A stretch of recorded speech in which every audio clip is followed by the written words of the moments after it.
Kita berjumpa lagi di podcast Palu, dan kali ini kita bersama tamu yang tidak asing lagi, khusus buat kami, karena kami sering berkomunikasi banyak dengan Bapak Hidayat ini. Tapi biar semua pemirsa lebih jelas lagi, saya perkenalkan dulu Bapak Dr. Hidayat Muhammad Hidayat Lama Karate. Assalamualaikum Pak, apa kabar? Waalaikumsalam warahmatullahi wabarakatuh. Kabar insya Allah selalu baik. Ya, insya Allah ini yang bahaya. Iya. Tapi sebentar kita akan bahas soal itu. Kenapa ada bahasa insya Allah dan titik-titik gitu. Nah, sebentar. Tapi sahabat podcast, seperti biasa kita di podcast Palu tentu kita tidak langsung mulai ke topik yang akan kita bahas, tapi kita coba lebih dalam lagi mengetahui sebenarnya Pak Hidayat ini latar belakangnya apa gitu. Yang Komio tahu ya, pada Hidayat ini adalah mantan Sekprov, tapi bukan itu yang saya mau tanyakan. Nah, pertanyaan saya Pak Hidayat yang pertama ini adalah, bisa Bapak ceritakan sedekat apa Pak Hidayat ini dengan mendiang almarhum Baso Lama Karate yang juga wali kota ketiga kalau tidak salah, nanti kalau salah kita klarifikasi ya. Waktu di masa hidupnya tentu banyak cerita-cerita yang berkesan. Kita ingin tahu gitu. Iya. Yang jelas almarhum Bapak Baso Lama Karate itu adalah tokoh yang kemudian menjadi inspirasi saya, dan hari ini saya menjadi seorang politisi di Sulawesi Tengah ini setelah mengakhiri semua karir saya di birokrasi. Saya menimba banyak sekali pengalaman dari beliau. Sejak saya SMA, tugas saya itu sering mengantar beliau ke kantor DPR sebagai anggota DPR. Kemudian saya sering bertanya kepada beliau apa yang dikerjakan di DPR itu. Kemudian yang berikutnya, saya juga lihat bagaimana dia menjadi seorang politisi. Dia mengajarkan kepada kita tentang bagaimana kita menjadi politisi yang berintegritas. Artinya bahwa lembaga itu adalah lembaga di mana kedudukan dia waktu itu sebagai wakilnya rakyat. Sehingga ketika dia bekerja, dia tidak pernah terpengaruh dengan janji-janji, kemudian pemberian-pemberian, kalau kemudian harus mengorbankan rakyat. Dia bahkan pada satu kesempatan mengatakan kepada saya, dia bilang, saya pernah ditawarkan sesuatu. Tawarkan sesuatu untuk memperjuangkan kepentingan satu orang. Satu orang yang punya kepentingan supaya bisa dapat pekerjaan dengan nilai besar, yang sudah diarahkan, dan diharapkan DPR bisa menyetujui. Sebagai seorang ketua komisi pembangunan waktu itu, dia mengatakan kepada saya bahwa ketika masih di luar, saya masih punya keinginan untuk membantu orang itu. Tapi begitu saya masuk ke dalam ruang dewan yang terhormat itu, saya duduk di kursi, saya mewakili rakyat di situ, maka keinginan itu hilang. Kenapa? Karena dia tahu bahwa kalau itu dilakukan, rakyat menjadi korban. Maka dia memilih untuk menolak semua itu, tidak melakukan apa yang diinginkan oleh orang itu. Dia memilih untuk tetap memperjuangkan agar supaya rakyat dapat apa yang seharusnya mereka dapat. Dari situlah saya belajar tentang politik, dan kemudian dia mengajarkan pada saya banyak hal tentang, bahkan satu waktu kira-kira 1 minggu menjelang dia akan meninggal dunia, dia kemudian mengundang saya ke dalam kamar berdua saja. Dia mengatakan begini, kau adalah anakku yang menurut saya, dia bilang, menurut saya yang akan mewarisi talenta politik saya. Dia bilang begitu. Kenapa? Karena dalam dirimu saya lihat itu ada. Tapi nanti kau akan dihadapkan pada 2 pilihan. Di satu waktu nanti kau akan dihadapkan pada 2 pilihan. Pilihan antara tetap di birokrasi atau ke politik. Itu tahun 2004 sebelum dia meninggal dunia. Dia katakan begini, nanti kalau kau ada pada posisi itu, kau tidak bisa dua-duanya berhasil, tidak bisa. Kau harus memilih salah satunya. Tapi dia bilang nanti kau lihat tandanya. Tandanya itu adalah kalau kau sudah sampai di puncak karirmu, maka sudah kau berhenti saja di birokrasi. Karena bukan di situ dunia. Dunia sesungguhmu itu ada di politik. Karena di situ kau bisa berjuang untuk apa? Untuk memberikan yang terbaik buat rakyat. Kenapa? Karena kita lahir dari situ. Kita ini ditakdirkan Allah, dia bilang, untuk menjadi pemerintah yang selalu bekerja untuk kepentingan rakyat. Dan dia bilang, kau rasa-rasa aja itu. Dan apa yang terjadi di tahun 2020 kemarin, kira-kira berarti 16 tahun setelah dia bercerita itu. Kemudian saya betul-betul ada pada posisi itu. Pada posisi saya bilang, ya Allah, hari ini saya ada di posisi di mana orang tua saya pernah bilang, kau akan diperhadapkan pada 2 posisi. Ya. Dan kau harus pilih salah satunya. Dua Nah, pilihan. tapi tandanya dia bilang, kalau kau sudah sampai di puncak karirmu, Ya. berhenti saja. Maka saya bilang, ya Allah, hari ini saya sudah sampai di puncak karir saya. Di birokrasi tidak lagi jabatan lebih tinggi daripada sekda itu. Nah, dari situlah kemudian saya berkeyakinan, saya kuat untuk menjalankan apa yang harus saya ambil putusannya hari itu. Dan saya tidak pernah merasa bahwa itu sesuatu yang kemudian membebani saya sampai hari ini. Kenapa? Saya bangga. Saya bangga karena pada saat itulah sampai waktu di mana saya harus memilih antara dua, apakah di birokrasi atau di politik. Dan kemudian hati saya tergerak untuk mengikuti itu, berhenti di birokrasi dan saya terjun ke dunia politik. Nah, itulah bagaimana seorang Baso Lama Karate, ayah saya itu menjadi motivasi bagi saya, menjadi kekuatan bagi saya. Dan sampai hari ini, saya selalu mengingat itu. Mengingat banyak sekali hal-hal yang diajarkan kepada kita, tidak lewat kata-kata, tapi lewat kesehariannya. Entah waktu itu dia masih menjadi pegawai di Dikbud, kemudian bagaimana dia menjadi anggota DPRD, dan kemudian bagaimana dia menjadi wali kota. Dia mengajarkan kepada kita, dan saya adalah orang yang paling sering memperhatikan itu. Kenapa dia bisa begitu dekat dengan masyarakatnya? Kenapa dia begitu bisa dekat dengan birokrasinya? Ternyata cuma satu. Dia katakan kepada saya untuk bisa melakukan itu, nah, satu saja. Gunakan hatimu. Dekati mereka dengan hati. Karena kalau hati yang kita gunakan, insya Allah mudah-mudahan akan terikat hati itu, maka semua bisa berjalan dengan baik. Itu yang saya lakukan hari ini. Di zaman mendiang Bapak Baso menjabat wali kota, apa yang paling Bapak ingat begitu di dalam pembangunan Kota Palu? Saya ingat saya di tahun itu adalah Kota Palu itu baru mau naik-naiknya pembangunannya. Yang saya tahu betul adalah bahwa pertama, bagaimana beliau berpikir tentang peningkatan pendapatan hasil daerah. Karena waktu itu masih belum terlalu besar. Kemudian yang kedua, beliau selalu berpikir bagaimana Kota Palu ini dibangun menjadi sebuah kota. Bahkan tidak, pikiran itu sangat jauh ke depan. Dia pengen Palu seperti Singapura. Sehingga orang bilang, wali kota gila ini. Bahkan sempat ada waktu itu pernyataan disebut wali kota yang tidak sakit lah, apa dan sebagainya. Tapi beliau tidak peduli itu. Dia bilang, jangan pernah pikirkan apa yang orang bilang tentang rencana akan kita lakukan. Karena sesungguhnya dia bilang, rencana-rencana itu bukan lahir dari pikiran kita, tapi lahir dari gerakan hati kita. Dan ada yang maha menggerakkan hati itu, yang tidak perlu kita khawatir, karena itu pasti untuk kebaikan. Maka dia tidak pernah peduli itu. Nah, kemudian dia selalu berpikir, waktu itu dia bilang, bagaimana ya Palu bisa berkembang? Itu pasar sentral itu katanya. Daripada cuma begitu modelnya, bagaimana kalau kita bangun mall? Oh, bangun mall. Orang bilang, dari mana duitnya, Pak? Sudah, tidak usah kamu pikirkan uangnya, itu urusan saya katanya. Yang penting carikan orang yang bisa bangun mall di Palu ini. Dan itu kan tanahnya Pemda. Kita jaminkan bikin ketentuannya atau apapun syaratnya, yang penting kita support itu. Bahkan dia bilang, kalau perlu, kalau memang mereka butuh modal, kita ambilkan modal. Pemda jaminannya. Kan begitu. Itu pertama beliau lakukan. Dalam perjalanannya, dia lagi berpikir tentang bagaimana kemudian lebih indah lagi Palu ini. Dia tunjuk lagi di jembatan itu, di muara sungai itu, di muara sungai yang ada di Besusu itu. Dia bilang, saya ingin bangun jembatan di sana itu jembatan yang belum ada modelnya di dunia.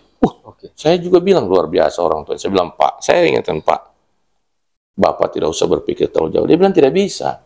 Dia bilang, kalau itu nanti terjadi, itu bukan cuma ikonnya Kota Palu. Itu akan menjadi ikonnya Sulawesi Tengah. Nanti lihat, nak. Bapak sudah membayangkan itu. Jadi, orang tua saya ini adalah seorang yang menurut saya, walaupun pada saat itu dia sudah berusia 65 tahun, 60 tahun ya, 60 hampir 65 tahun. Tapi pandangannya itu, gagasannya itu, wawasannya itu untuk membangun kota itu jauh ke depan. Dia bangun jembatan, dia bilang nanti akan menjadi ikonnya Sulawesi Tengah. Kau akan lihat nanti situ akan banyak orang beraktivitas dan itu akan indah sekali. Dia sudah ada dalam pikiran dia gitu loh. Jadi jembatan yang jadi sudah dalam pikiran dia. Sehingga waktu itu saya dimintai untuk mengundang PU. Waktu ada Pak Gunawan, saudara saya Pak Gunawan, Dharma Gunawan, beliau tanya sama saya, dia bilang kira-kira almarhum ini Bapak ini maunya kayak apa? Bikin sesuatu yang belum ada yang dia lihat. Kemudian yang kedua, dia tidak suka bentuknya lurus-lurus dan patah-patah itu kaku.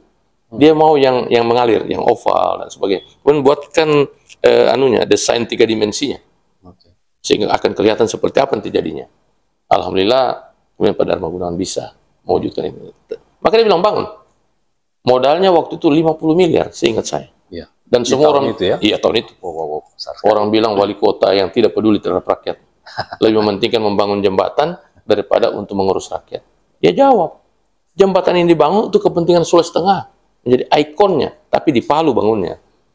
Maka dia ajaklah Pak Gubernur waktu itu, Pak Prof. Aminuddin Penulele, sahabat dia, sahabat beliau. Dia bilang kita patungan urusin jembatan ini. Hanya bersepakatlah dengan provinsi hari itu, di-sharing pembiayaannya, maka kemudian dia canangkanlah pembangunan jembatan itu. Jadi kemudian PLTU, dia bilang lagi ini Palu mati-mati lampu terus ini. Bagaimana caranya? Dia bilang coba tolong cari investor yang bisa bangun pembangkit listrik. Waktu itu. Saya ingat betul itu, kalaupun misalnya ada cerita lain tentang PLTU itu yang saya tahu persis bahwa itu lahir dari gagasan dia. Lahir dari gagasan, karena saya yang paling dekat dengan dia. Waktu dia menjadi wali kota itu saya adalah orang yang menyusun visi misinya dia. Saya masih di Jakarta. Kemudian bahan itu dikirimkan ke Palu, baru disempurnakan di Palu. Itu yang saya ingin bilang. Jadi kalau ada yang bilang bahwa kemudian ada tim yang menyusun di Palu, itu memang benar ada tim. Tapi gagasan awalnya itu saya susun di Jakarta 2 bulan. Saya mengambil bahan keliling dari Jakarta, Bandung, Jogja. Saya pergi cari referensi dan sebagainya. Saya ke LIPI, saya ke tokoh-tokoh di Jakarta itu untuk berdiskusi, dosen-dosen senior tentang pemerintahan.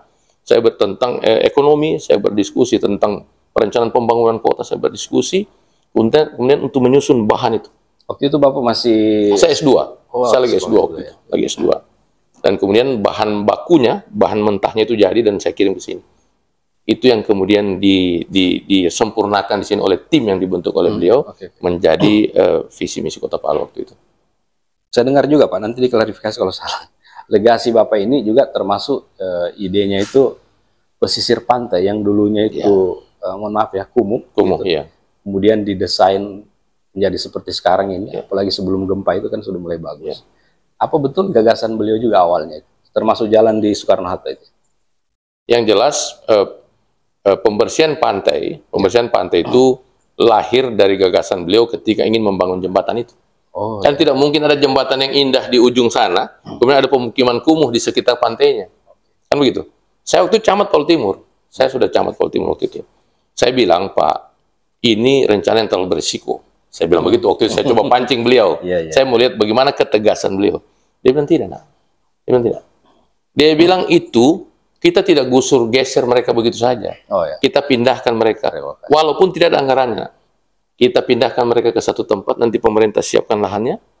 Padahal secara aturan, secara ketentuan, mereka itu tidak memenuhi syarat untuk tinggal di situ dan tidak perlu ada urusan Pemda untuk memfasilitasi mereka pindah. Karena mereka menempati ruang yang memang tidak boleh mereka tempati. Tetapi beliau tidak berpikir begitu. Beliau berpikir tentang manusia. Ada keluarga di situ, ada manusia di situ. Sehingga dia bilang, siapkan lahan dan pindahkan mereka. Tapi memang waktu itu ada perlawanan.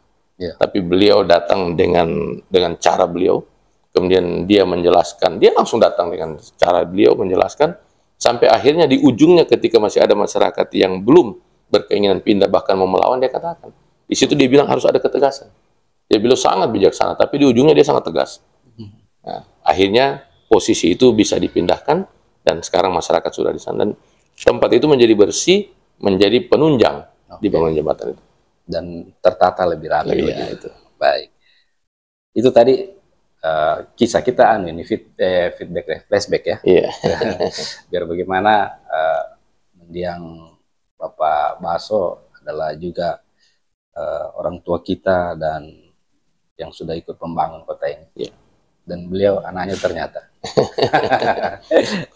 Tadi kalau kita sudah bicara soal dulu bagaimana kedekatan Pak Hidayat dengan mendiang Pak Baso Makarate, saya ingin bertanya ke pertanyaan berikut. Pak Hidayat kemarin itu kan di puncak jabatannya, Sekprov ya. Kemudian saya membaca itu ternyata masih ada 3 tahun 1 bulan atau berapa bulan Bapak masih menjabat. Tapi Bapak banting setir mengambil keputusan yang banyak orang bilang itu keputusan konyol gitu. Bisa Bapak jelaskan apa yang bikin Bapak begitu matang mengambil itu, kemudian pada akhirnya juga maju gubernur Bapak belum berhasil gitu. Sebenarnya bukan 3 tahun, masih 10 tahun sebenarnya. Masih 10 tahun masa karir sebenarnya waktu itu, 10 tahun. Dan kemudian kenapa hari itu kemudian saya berkeyakinan harus mengambil keputusan itu. Yang pertama adalah saya melihat ketika Pak Longki berakhir masa jabatannya, maka ruang itu kosong. Oke. Kemudian yang kedua, tentu dibutuhkan adanya kader-kader daerah yang secara dunia sudah siap untuk maju ke ruang-ruang itu, mengisi ruang-ruang itu. Dan saya merasa waktu itu bahwa ya Allah sudah perjalankan saya di cukup banyak posisi. Dan kemudian memberikan pemahaman kepada saya tentang bagaimana untuk menjadi pemerintah di tingkat provinsi itu. Ditambah dengan memang karir saya terakhir di provinsi. Dan di posisi sekda provinsi itu saya sudah berkeliling 1,5 Sulawesi untuk melihat apa sesungguhnya menjadi problem di Sulawesi Tengah ini. Dan kemudian kita sudah tahu problemnya, bahkan kita sudah mulai kerjakan cara menyelesaikannya. Tinggalkan kemudian hari itu saya dalam posisi sebagai seorang sekretaris daerah.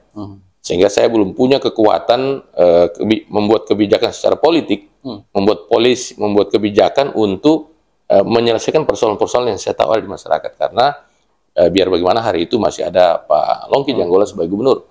Beliau adalah gubernur yang memang juga punya catatan besar untuk apa-apa yang harus dikerjakan ke depan. Sehingga ketika ada konsep yang berbeda antara Pak Longki dengan saya, hari Pak Longki ingin menyelesaikan apa, dan saya juga berkeinginan ingin menyelesaikan apa, itu kan belum bisa dilaksanakan karena saya belum sebagai pembuat kebijakan. Nah, dari situlah kemudian saya merasa bahwa saatnya sekarang ini saya harus berani mengambil keputusan itu, ditambah dengan kesadaran tadi itu. Kesadaran ketika orang tua saya mengatakan pada satu waktu tadi itu, maka saya bilang ini momennya, saya bilang. Kalau saya tidak ambil momen itu sekarang, maka mungkin ke depan saya tidak tahu apa saya kuat bisa mengambil keputusan itu. Maka kemudian saya putuskan hari itu, saya menghadap Pak Longki, jadi saya meluruskan juga bahwa sesungguhnya bukan Pak Longki yang suruh saya maju, bukan. Pak Longki sama sekali melarang saya maju. Saya ingin luruskan juga sekali tempat ini karena ada cerita mungkin jauh berkembang di luar sana seolah-olah Pak Longki memaksakan saya maju. Tidak, demi Allah bukan. Saya yang datang kepada Pak Longki untuk minta kepada beliau. Kalau memang Bapak berkeinginan, Bapak misalnya punya kekuatan untuk bisa membantu saya mendapatkan partai, Pak. Tolong bantu saya untuk dapatkan partai karena saya maju gubernur ke depan. Pak Longki sampai bilang, kau pikir baik-baik, sampai 3 kali ulang. Kenapa? Masa karirmu masih 10 tahun. Saya bilang, sudah Pak, saya sudah pikirkan baik-baik. Dan semua konsekuensinya saya sudah siap. Iya, kalau kau jadi, kalau tidak jadi. Saya bilang, sudahlah Pak, itu menjadi konsekuensi bagi saya ketika mengambil keputusan ini. Dan saya sudah siap semuanya, insya Allah. Dari situlah kemudian saya buat. Ya, dalam perjalanan kemarin pencalonan Bapak sebagai calon gubernur, waktu itu bersaing dengan Pak Rusdi Mastur yang sekarang gubernur kita kan. Nah, kemudian dalam prosesnya ternyata Bapak tidak berhasil gitu. Dan selanjutnya kabar terakhir kemarin Bapak juga kayaknya banyak tantangan ini saya lihat. Di Bang Sulteng pun dari beberapa artikel yang saya baca, Bapak sudah lulus uji apa namanya itu di Fit and Proper Test.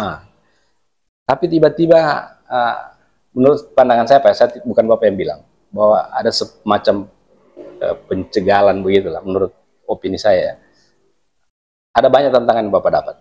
Tidak lolos gubernur, kemudian sebagai komisaris sepertinya Bapak diulur-ulur, gitu kan? Bapak itu seperti banyak tantangan yang kalau menurut kami orang biasa begitu, tentu drop begitu. ada penyakitnya orang kalau pensiun itu post power syndrome. Iya. Kayaknya Bapak tidak mengalami itu. Apa rahasianya? Sebenarnya kalau di Bang Sulteng itu saya 2 kali. Pertama diangkat oleh Pak Longki waktu itu pada bulan Mei tahun 2021 sebagai komisaris biasa di Bang Sulteng. Kemudian saya menjalani tugas selama 2 bulan. Saya ikut juga fit and proper test dan saya nyatakan lulus. Setelah itu Pak Longki berakhir masa jabatannya. Bulan Juni Pak Longki berakhir. Bulan Juli saya lulus fit and proper test dan Pak Rusdi Mastura dilantik waktu sebagai gubernur. Pada bulan Agustus tanggal 3 saya diberhentikan oleh beliau sebagai komisaris itu. Saya terima, saya bilang tidak apa-apa Pak, silakan saja. Karena memang mungkin ada orang lain yang ingin ditempatkan di situ, tidak masalah, saya bilang. Sudah. Tapi setelah diberhentikan itu, 6 bulan kemudian saya diajak lagi masuk. Saya bilang, masuk ini untuk dalam rangka apa? Untuk membantu beliau membenahi Bang Sulteng. Saya bilang kalau itu Pak, saya mau. Karena saya tidak ingin mengganggu Bapak lagi. Jangan sampai saya masuk ke dalam lagi, nanti ada problem lagi di lingkaran Bapak yang mempersoalkan itu. Betul. Karena mesti diketahui bahwa pada saat itu bukan saya minta. Saya sama sekali tidak pernah meminta. Karena saya lagi di kebun. Saya sudah berkebun hari itu, sudah nyaman sekali saya di luar sana karena saya tahu betul bahwa saya tidak mungkin untuk bisa dekat lagi dengan Pak Gubernur karena banyak orang-orang di sekitar beliau mungkin yang tidak berkeinginan itu terjadi. Tapi saya dihubungi, diminta untuk masukkan berkas. Saya bilang, oke, kalau begitu saya siap membantu beliau. Nah, lagi-lagi saya di situ bekerja sebagai calon komisaris utama waktu itu ya. Selama kurang lebih 9 bulan. Nah, di ujungnya saya melihat bahwa banyak hal yang harus dibenahi. Karena ada ketentuan yang harus dipenuhi dan sebagainya, dan saya coba melakukan itu dengan apa yang saya pahami. Bagaimana saya menangani birokrasi dulu, bagaimana saya coba berikan masukan ke dalam sebagai komisaris dalam rangka melakukan pengawasan terhadap bank. Tapi di ujungnya menjelang bulan November, jadi dari bulan Mei ke November itu saya bekerja. Kemudian saya fit and proper test lagi dan lulus lagi. Setelah lulus itu dijanjikan Desember RUPS lagi. Ya, mau lantik dan sebagainya. Akhirnya tidak terjadi.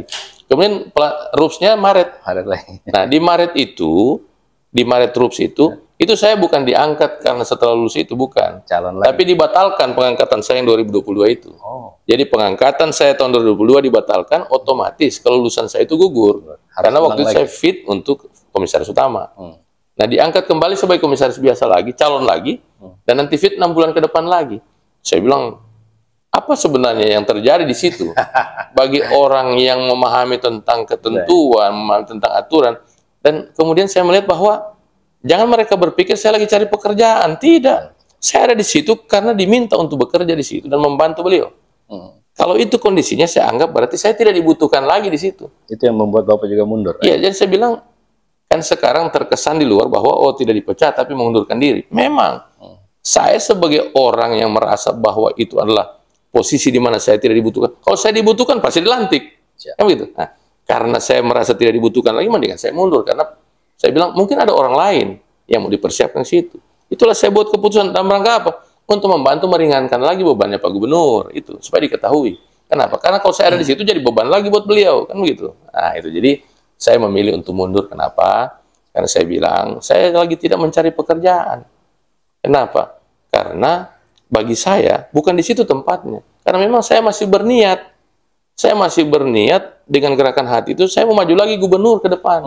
Dan bukan di situ tempatnya. Nah, kalau saya di situ kan saya tidak bisa nanti berpolitik. Nah, itulah kemudian jalan yang dibuatkan bagi saya untuk mundur dari situ. Saya bersyukur. Itu. Jadi Bapak tadi sudah sebutkan, ini baru mau pertanyaan saya, tapi Bapak sudah sebutkan mau maju gubernur. Nah, iya. Ini menarik. Ini yang menarik. Iya. Nah, Bapak ini sudah terang-terangin, yang lain kayaknya masih malu-malu, Pak. Iya. Bapak punya baliho, ada itu. Saya bilang jalan. Pasti kalau jalan itu pasti paling besar itu. Iya. Apa makna dari Insya Allah Gubernur Sulteng 2024? Iya. Sebenarnya itu terinspirasi lahir ketika saya pada suatu waktu lagi duduk-duduk sendiri berpikir tentang apa bagus mau ditulis di baliho ini untuk menyatakan kita mau maju gubernur ke depan. Saya mohon sama Allah itu, ya Allah, tolong berikan pemahaman kepada aku, tambah pengetahuanku untuk mendapatkan apa sesungguhnya yang baik aku sampaikan kepada masyarakat ini. Sehingga kata-kata itu adalah kata-kata yang bisa kemudian cepat diterima oleh masyarakat. Putar-putar, banyak teman ikut kasih saran dan sebagainya, tidak ketemu juga apa ya bagusnya. Sampai akhirnya satu waktu saya temukan itu. Kenapa ya saya kok tidak bilang langsung gubernur saja? Kenapa kita semua tulis lagi calon gubernur? Lalu kan sudah pernah kita tulis itu calon gubernur, sampai di calon itu jadinya. Makanya saya bilang, untuk menghindari jangan ada kesombongan di kita manusia, seolah-olah kita bisa mendahului kehendak Allah itu, maka kata-kata yang paling pantas kita ucapkan sebagai seorang muslim dan tidak resisten dengan saudara-saudara kita yang lainnya, dan mereka juga paham kalimat itu. Maka saya bilang kata insya Allah itulah kata yang paling tepat dan bukan calon gubernur. Insya Allah Gubernur Sulteng 2024. Maka setiap orang yang membaca tulisan itu, mereka tidak perlu berpikir, mereka tinggal bilang amin. Kan satu kata jawabannya. Ini mereka tidak perlu juga berarti Bapak maju siapa aja. Iya, maju insya Allah. Ya, menarik. Nah, sahabat podcast, kita sudah mulai masuk ke tahun politik ini. Jadi, perbincangan kita juga sudah mengarah ke sana. Iya. Nah, Pak Hidayat ini masih kader Gerindra kan? Saya masih kader Gerindra karena saya punya KTA Gerindra. Jadi ketika maju kemarin saya diusung oleh Partai Gerindra dan kemudian bersama-sama PDI. Masih kader Gerindra dan saya sudah bersilaturahmi dengan Pak Longki sebagai ketua DPD Gerindra, menanyakan kepada beliau langsung dan beliau mengatakan bahwa ya dalam kapasitasmu sebagai pemegang kartu anggota Partai Gerindra, ya, kau adalah kader Gerindra. Kemudian yang kedua, memang saya masih bekerja untuk Gerindra. Dan yang ketiga, istri saya adalah anggota DPRD Provinsi dari Dapil Banggai-Bangkai Balut dari Partai Gerindra. Dan sampai hari ini, kami, saya maupun istri saya itu tidak pernah menyatakan untuk keluar dari Gerindra. Ya, kenapa? Karena kami masih tetap konsisten, solid, bekerja di bawah bendera Partai Gerindra. Pak, nanti kan ini dalam proses pencalon gubernur, tentu yang paling penting itu adalah perahu, kan? Iya. Bapak sudah sebagai kader Gerindra. Iya. Tapi banyak pertanyaan publik di luar bahwa saat ini kan Pak Gubernur kita, Rusdi Mastura, masuk dalam kepengurusan partai pimpinan pusat sebagai pembina ya kalau tidak salah. Dewan Penasehat Partai Penasehat Provinsi tapi. Provinsi. Iya. Nah nantinya kalau misalnya Pak Cudi nanti maju lagi, beliau juga kan sebagai kader Gerindra. Iya. Apa pilihan Bapak dengan ini? Karena pasti ada tarik menarik di sini. Kalau misalnya Partai Gerindra harus menunjuk Pak Rusdi Mastura menjadi calon gubernur, otomatis Bapak tidak bisa diusung oleh Gerindra. Apa sikap Bapak selanjutnya? Saya sudah sampaikan kepada Pak Longki waktu sebagai ketua DPD. Saya bilang hadirnya Pak Rusdi Mastura sebagai ketua Dewan Penasehat di Gerindra itu kekuatan bagi Gerindra. Dan itu tidak ada masalah dengan saya. Kenapa? Kalau akhirnya Pak Rusdi Mastura kemudian akan diusung oleh Partai Gerindra ke depan, menjadi calon gubernur lagi ke depan, maka pada saat itulah baru saya menyatakan diri untuk pamit mencari partai lain yang akan mendukung dan mengusung saya menjadi calon gubernur ke depan. Tapi hari ini saya masih konsisten di Partai Gerindra. Kenapa? Karena pertama, di situ masih ada Pak Longki sebagai orang tua saya. Kalau dulu beliau itu adalah orang tua yang begitu banyak membantu dan mengantarkan saya sampai pada takdir-takdir saya. Jadi Allah menjadikan beliau perpanjangan tangannya, perantaranya untuk sampainya takdir-takdir saya pada posisi terakhir sebagai sekda provinsi bahkan calon gubernur. Dan itu tidak bisa diukur, tidak bisa dinilai dengan materi berapapun besarnya. Sehingga hari ini saya ingin katakan bahwa apapun juga kondisi yang akan saya hadapi ke depan, apapun konsekuensi yang akan saya hadapi ke depan, ketika nanti misalnya ternyata Gerindra saya tidak bisa gunakan untuk maju ke depan, itu bukan persoalan bagi saya. Yang terpenting hari ini adalah saya ingin katakan, saya ingin mengabdikan diri saya, membantu bagaimana supaya Pak Longki sebagai orang tua kita, orang tua saya yang banyak sekali membantu saya. Paling tidak kami akan berjuang, saya pribadi akan berjuang dengan semua kekuatan yang ada sama saya untuk mendorong beliau agar bisa menjadi anggota DPR RI. Sekaligus bagaimana juga nanti kita akan berkampanye Prabowo menjadi presiden, kan begitu. Itu kan konsekuensi ketika kita di Partai Gerindra. Dan itu yang menyebabkan saya sampai hari ini tidak keluar dari Gerindra. Apapun tawaran yang diberikan dan sebagainya, saya tidak akan kuat untuk keluar dari Gerindra karena urusan itu. Komitmen itu. Buruknya Pak, kalau misalnya pada akhirnya Gerindra harus mengusung misalnya Pak Cudi nanti, jadi Bapak harus hengkang, berarti harus mencari partai lain. Kalau saya sudah siap dengan semua konsekuensinya. Artinya bukan saya yang berkhianat di Gerindra. Saya tidak meninggalkan Gerindra ketika saya masih punya ruang untuk bisa bantu Gerindra. Tapi ketika di ujungnya semua urusan itu sudah selesai, dan kemudian saya membutuhkan Gerindra kemudian lantas tidak bisa diberikan, bagi saya berarti memang Gerindra bukan partai yang ditakdirkan untuk bisa mengusung saya. Tidak ada masalah bagi saya. Saya akan berjuang untuk mencari jalan lain. Berjuang untuk mencari jalan lain, bahkan dari sekarang saya juga sudah mulai membangun komunikasi dengan beberapa partai dalam rangka untuk memastikan bahwa partai-partai ini nanti ke depan insya Allah mudah-mudahan bisa menjadi partai pengusung. Kalau saya tetap komitmen dan konsisten untuk maju sebagai gubernur Sulteng ke depan. Karena saya tidak punya pilihan lain. Karena komitmen tetap harus maju apapun yang terjadi. Sudah berapa partai yang dekat-dekat itu? Saya belum berani bilang itu. Karena memang hari ini kan partai-partai masih fokus di Pileg dan Pilpres. Tetapi saya sendiri sudah mulai merancang-rancang, merencanakan mungkin akan bersilaturahmi dengan beberapa partai. Kalaupun partai-partai besar semua sudah ada pemiliknya misalnya, ya kita cari partai-partai yang kira-kira nanti bisa punya kursi DPR karena penentuannya kan nanti pileg ini. Untuk kita bisa berkomunikasi. Saya insya Allah mudah-mudahan sudah punya pengalaman ya mengurus partai. Insya Allah mudah-mudahan setelah pileg ini kita akan maksimal mengurus partai yang akan menjadi pengusung kita depan, insya Allah. Baik. Pak Hidayat, kemarin ini kan Bapak punya pengalaman kasarnya begitu gagal jadi calon gubernur. Waktu itu gagal jadi gubernur, bukan calon. Jadi gubernur di 2020 ya. Tentu Bapak punya banyak masukan-masukan, sudah memeta-metakan begini. Ya. Tentu sudah ada hitung-hitungannya ini, ke depan mau maju lagi. Ya. Bapak mau maju lagi untuk kedua kalinya, sudah pernah gagal. Tidak, apa orang sini bilang Lena Toba begitu, mau maju lagi. Bagaimana itu? Apa pendapat Bapak soal itu? Iya, jadi begini. Saya harus jelaskan ini dengan paham yang saya pahami.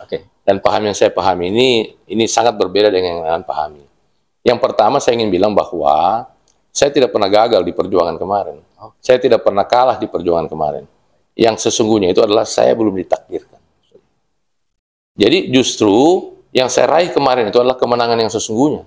Karena begini, berapa banyak orang yang mengikuti proses seperti itu, kemudian di ujungnya ketika dia tidak meraih apa yang diinginkan, bagaimana kondisi psikologinya hari itu? Ya. Mereka tidak menerima, mereka tidak ikhlas, tidak puas dan sebagainya, dan marah, serta kemudian akhirnya secara psikologi mereka terganggu. Tapi kemudian kenapa hari ini saya baik-baik saja? Karena saya meyakini bahwa belum takdir, Allah belum menetapkan. Nah kemudian yang kedua, ketika Allah ringankan, masa kita pusing? Ketika Allah ringankan, kita bersyukur. Kan begitu. Kemudian yang berikutnya, ke depan bagaimana bisa kuat lagi maju ke depan? Karena ada kesadaran, ada gerakan hati. Saya selalu bilang bahwa orang bilang politik tidak bisa dibawa dengan pola begitu. Saya bilang bagi kalian. Sekarang hari ini yang menguatkan saya untuk maju lagi ke depan itu apa? Pertama, ada gerakan hati. Dan saya meyakini betul itu. Di mana-mana podcast saya selalu bilang, saya tidak akan pernah merubah itu. Gerakan hati adalah gerakan yang digerakkan oleh Maha Menggerakkan itu. Yang Maha Menggerakkan ini, itulah kekuatan kita. Saya bilang bahwa ketika hari ini orang meragukan saya bisa menjadi gubernur ke depan karena tidak punya fasilitas, tidak punya materi, bahkan tidak punya partai dianggap. Tapi ada yang mereka lupa. Mereka lupa itu ada kekuatan besar yang menjadi sandaran saya. Keyakinan saya kepada Allah. Gerakan hati itu menguatkan saya untuk berani maju. Kenapa? Ketika Allah menuliskan takdir saya untuk menjadi gubernur ke depan, dia akan perjalankan dengan caranya. Dan semua fasilitas itu nanti pasti akan terpenuhi. Cuma itu yang orang ragu. Caranya bagaimana? Ya caranya tunggu aja nanti. Kan begitu. Rahasia yang maha kuat. Kan lalu juga begitu. Tidak ada orang yakin saya bisa maju lalu. Iya kan? Pasti tidak berani berhenti. Tidak punya partai. Terakhir, yang lain bahkan tidak bisa. Kita justru yang lolos maju kan begitu. Nah itu kekuatan-kekuatan itulah yang kemudian tetap menjadi kekuatan saya hari ini. Baik, menarik sekali ini sahabat podcast. Saya punya pertanyaan penutup sebagai closing, Pak. Di saat usai pemilihan waktu itu, publik itu melihat ada komunikasi politik yang Pak Hidayat bangun itu yang tidak biasa. Begitu Bapak selesai mencoblos, sepertinya Bapak sudah mengetahui Bapak tidak akan menang. Kalau dari pihak lain itu pasti dia akan menghindari dan menganggap musuh pesaingnya. Tapi waktu itu Bapak langsung ketemu Pak Cudi dan salaman. Apa yang bikin Bapak mau langsung mengambil sikap itu, Pak? Ya karena begini, bagi saya hari itu kita sudah tahu hasilnya. Dan kemudian yang kedua, hari itu sebagai seorang kader daerah, sebagai seorang generasi baru yang masuk ke dunia politik, waktu itu saya berkeinginan untuk memperlihatkan kepada publik tentang bagaimana kita berpolitik yang damai itu. Karena kalau saya hanya memikirkan tentang kepentingan pribadi saya dan kelompok saya, maka saya akan melakukan gugatan dan sebagainya, membuat ribut dan sebagainya. Tapi kan yang kasihan masyarakat. Kita ingin masyarakat juga harus langsung damai. Ketika saya kandidat waktu itu, kemudian langsung menyatakan sikap menghormati hasil itu, dan malam itu saya ucapkan selamat kepada Pak Rusdi Mastura sebagai gubernur. Dan yang berikutnya, besoknya di lapangan Fatulemo kami bertemu. Kemudian di situ beliau mengatakan kepada saya bahwa kau kasih kesempatan saya jadi gubernur. Saya bilang 1000% saya ikhlas jadi gubernur. Saya cabut semua gugatan saya tidak akan mempersoalkan itu. Kenapa? karena itu tidak akan merubahkan takdir Komio menjadi gubernur. Jadi untuk apa saya persoalkan? Mendingan saya mudahkan urusannya, supaya masyarakat juga damai, masyarakat juga tenang, sehingga Komio bisa menjalankan pemerintahan yang baik. Luar biasa. Itu yang saya lakukan. Kenapa? Saya ingin memberi contoh kepada masyarakat, saya ingin memberitahu kepada masyarakat bahwa kami generasi baru ini bisa melakukan itu. Kenapa? Karena politik ini orang bilang identik dengan konflik. Oke. Tapi saya ingin tunjukkan bahwa politik tidak selalu identik dengan konflik sepanjang kita mau melakukan itu. Baik sekali. Baik sekali sahabat podcast. Nah, ini sikap ksatria menurut saya yang harus ditunjukkan para politisi. Kalau sudah kalah, tentu harus menghormati keputusan yang sudah seharusnya diputuskan secara bersama atau pilihan rakyat. Terima kasih nih Pak Hidayat sama-sama atas waktunya. Saya yang terima kasih. Sudah ada ruang saya bisa menjelaskan kepada publik tentang bagaimana Hidayat Lamakarate berpolitik saat ini. Sudah menghadiri mengiyakan undangan kami dari podcast Palu. Amin. Baik sahabat podcast, terima kasih. Kita akan berjumpa lagi dengan narasumber lain. Saya Roni Sandi pamit. Terima kasih. Sampai baku dapat lagi. Amin.